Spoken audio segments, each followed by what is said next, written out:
नमस्कार, SBT news में आपका स्वागत है। पेश है 5 सितंबर मंगलवार सुबह 11:15 बजे राजस्थान की बड़ी खबरें। राजस्थान में छात्र संघ चुनावों पर रोक को लेकर हाईकोर्ट ने सरकार से जवाब मांगा है।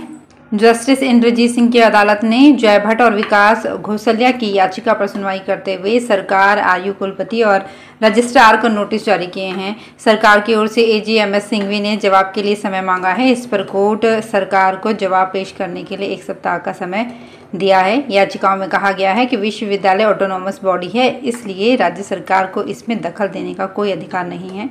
वहीं छात्र संघ चुनाव के जरिए अपना प्रतिनिधि चुनना हर छात्र का अधिकार है, उससे स्टूडेंट्स को वंचित नहीं किया जा सकता। लिंग दोह समिति की रिपोर्ट के अनुसार चुनाव हर साल होने चाहिए। सरकार का निर्णय गलत है, ऐसे में कोर्ट सरकार के रोक के आदेश को रद्द करे।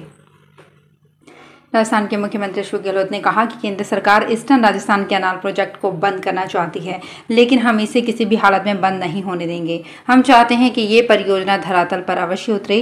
गहलोत सोमवार को गंगापुर सिटी में राजीव गांधी ग्रामीण और शहरी ओलंपिक खेलों के जिला स्तरीय कार्यक्रम के उद्घाटन समारोह में बोल रहे थे। उन्होंने टोडाभीम ग्रामीण और नादौती ग्रामीण के बीच रस्साकशी खेल के जिला स्तरीय गेम की शुरुआत की। इस अवसर पर गहलोत ने विधायक की डिमांड पर बालाघाट को तहसील बनाने की घोषणा की। आम आदमी पार्टी ने राजस्थान में विधानसभा चुनाव के लिए तैयारियां तेज कर दी है। दिल्ली मुख्यमंत्री अरविंद केजरीवाल और पंजाब सीएम भगवंत मान ने सोमवार को जयपुर के टाउन हॉल कार्यक्रम में गारंटी कार्ड लॉन्च किया। इस अवसर पर दिल्ली मुख्यमंत्री अरविंद केजरीवाल ने कहा, 9 साल पीएम रहने के बाद आज जब चुनाव करीब आया तो एक नया शगुफा लेकर आए और 1 नेशन 1 इलेक्शन, तो हम इसके खिलाफ हैं। हमारा नारा है 1 नेशन 20 इलेक्शन। करोड़पति के बेटे और किसान के बेटे दोनों को एक जैसी शिक्षा मिलनी चाहिए, तभी देश की तरक्की होगी। दिल्ली मुख्यमंत्री अरविंद केजरीवाल ने इस अवसर पर राजस्थान की जनता को 6 गारंटी दी। इसके साथ ही उन्होंने ये दावा किया कि हमने जहां भी गारंटी दी है वहीं पूरा किया है। राजस्थान में एम्बुलेंस कर्मचारियों की हड़ताल जारी है। एम्बुलेंस का चक्का जाम है, हालात बदतर दिखाई दे रहे हैं। एम्बुलेंस बंद होने के कारण मरीजों को भारी परेशानी का सामना करना पड़ रहा है। 2 दिनों से जयपुर के एसएमएस अस्पताल में इमरजेंसी व ट्रोमा में देखा जा रहा है कि मरीजों को आने में कितनी परेशानी का सामना करना पड़ रहा है। किसी मरीज को ऑटो में लाया जा रहा है तो किसी मरीज को कार में। तमिलनाडु सीएम के बेटे उदयनिधि स्टालिन के सनातन धर्म पर आपत्तिजनक बयान के बाद संत समाज विरोध में उतर आया है। मंगलवार को संत समाज के आह्वान पर भीलवाड़ा बंद रहने वाला है। इसको लेकर महामंडलेश्वर हंसाराम उदासीन ने सभी संतों और लोगों का आह्वान किया है। संत उदासीन ने बताया कि तमिलनाडु मुख्यमंत्री के मंत्री पुत्र उदयनिधि स्टालिन ने सनातन धर्म डेंगू मलेरिया की तरह है और इसलिए सनातन धर्म को खत्म कर देना चाहिए का बयान दिया है। इसको लेकर संत समाज इस बात का विरोध जता रहा है। सड़क परिवहन और राजमार्ग मंत्री नितिन गडकरी ने अर्थव्यवस्था को गति देने और माल ढुलाई की लागत कम कर रोजगार के अवसर पैदा करने की आवश्यकता पर जोर देते हुए कहा है कि इसके लिए नवाचार को बढ़ावा देने की सख्त जरूरत है। गडकरी ने सोमवार को यहां सड़क परिवहन और राजमार्ग मंत्रालय, भारतीय राष्ट्रीय एवं अवसंरचना विकास निगम लिमिटेड के क्षेत्रीय अधिकारियों की समीक्षा बैठक की अध्यक्षता करते हुए कहा कि देश की अर्थव्यवस्था को गति देने, लॉजिस्टिक्स लागत कम करने, रोजगार सृजन को बढ़ावा देने और सार्वजनिक गतिशीलता सेवाओं की नई ऊंचाइयों तक पहुंचाने के लिए नवाचार की जरूरत है। राजस्थान के मुख्यमंत्री अशोक गहलोत ने राजकीय कार्मिक की मृत्यु के उपरांत अनुकंपा नियुक्ति के लिए आवेदन के 26 प्रकरणों में शिथिलता प्रदान की है। गहलोत के इस निर्णय से मृतक आश्रित परिवारों को संबल मिल सकेगा। गहलोत ने 23 प्रकरणों में आवेदन की विलंब अवधि में शिथिलन प्रदान करते हुए मृतक आश्रित परिवारों को राहत दी है। इसी प्रकार 2 प्रकरणों में न्यूनतम आयु सीमा के साथ ही विलंब अवधि में शिथिलन प्रदान किया है, जबकि एक अन्य प्रकरण में अधिक आयु सीमा तथा आवेदन प्रस्तुत करने की विलंब अवधि में शिथिलन दिया गया है। इन मामलों में सहानुभूतिपूर्वक विचार करते हुए ये शिथिलता प्रदान की गई है। इससे इनके परिवारों को संबल मिला है। उपराष्ट्रपति जगदीप धनखड़ ने महिलाओं से आर्थिक रूप से आत्मनिर्भर होने और अपने निर्णय स्वयं लेने का आह्वान करते हुए कहा है कि नारी सुरक्षा के लिए सबको मिलकर प्रयास करने होंगे।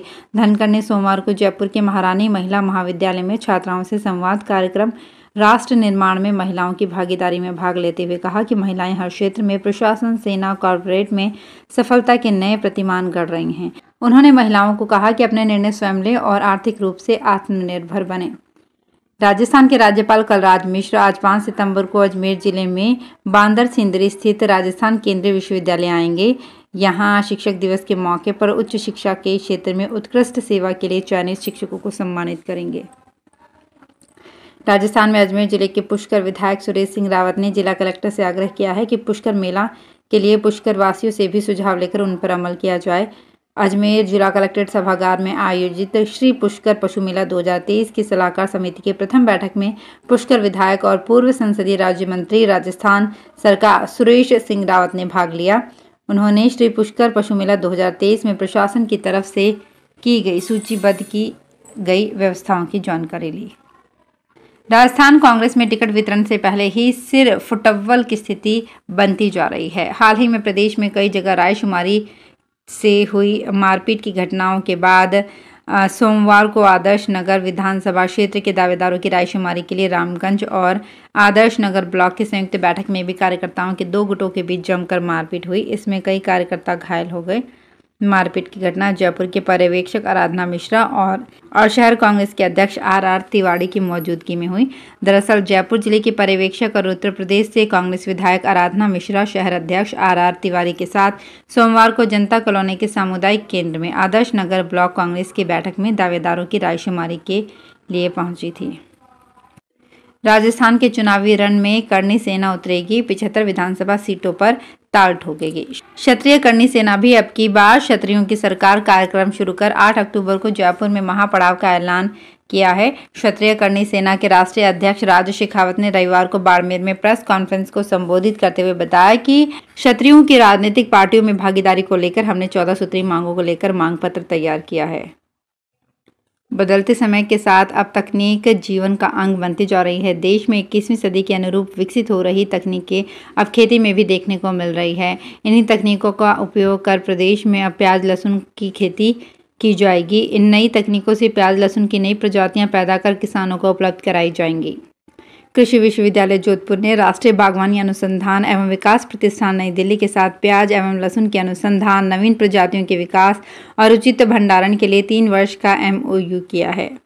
धौलपुर जिले में सरकारी महकमों में करोड़ों रुपए बिजली का बिल बकाया है, लेकिन इसके बाद भी धड़ल्ले से बिजली का उपयोग हो रहा है। निगम अधिकारी इनका कनेक्शन काटने से भी कतराते हैं, जबकि गरीबों का 10,000 रुपये बकाया होने पर भी कनेक्शन काट दिया जाता है और गांव की DP तक उठा कर रख ली जाती है। उधर सरकारी विभागों को बकायदा नोटिस देने के बाद भी बिलों का भुगतान नहीं होने पर AC से लेकर प्रत्येक उपकरण धड़ल्ले से चल रहे हैं। हरियाणा सरकार ने सरकारी नौकरी की तलाश कर रहे युवाओं को झटका दे दिया है। सरकार ने अब विभागों की डायरेक्ट भर्ती में भी ग्रुप C के लिए बनाए गए नियमों को लागू कर दिया है, जिसमें ग्रुप C या 3rd ग्रेड पोस्ट के शैक्षणिक की योग्यता 12वीं कर दी गई है। सरकार ने लोक निर्माण विभाग, PWD पावर और रेवेन्यू डिपार्टमेंट में 3rd ग्रेड के पदों पर भर्ती में इसे लागू करने को कहा है। इन विभागों की भर्ती में उम्मीदवार के लिए संबंधित पदों पर 12वीं के साथ ही 10वीं में एक विषय ड्राइंग या अनुरेखक कार्य का अनुभव होना अनिवार्य किया है। तो फिलहाल इस बुलेटिन में इतना ही। फिर हाजिर होंगे कुछ और बड़ी खबरों के साथ। अगर आप भी अपने आसपास की छोटी बड़ी और महत्वपूर्ण खबरों से अपडेट रहना चाहते हैं तो सब्सक्राइब कीजिए हमारे चैनल SPT न्यूज को और प्रेस कीजिए बेल आइकन पर।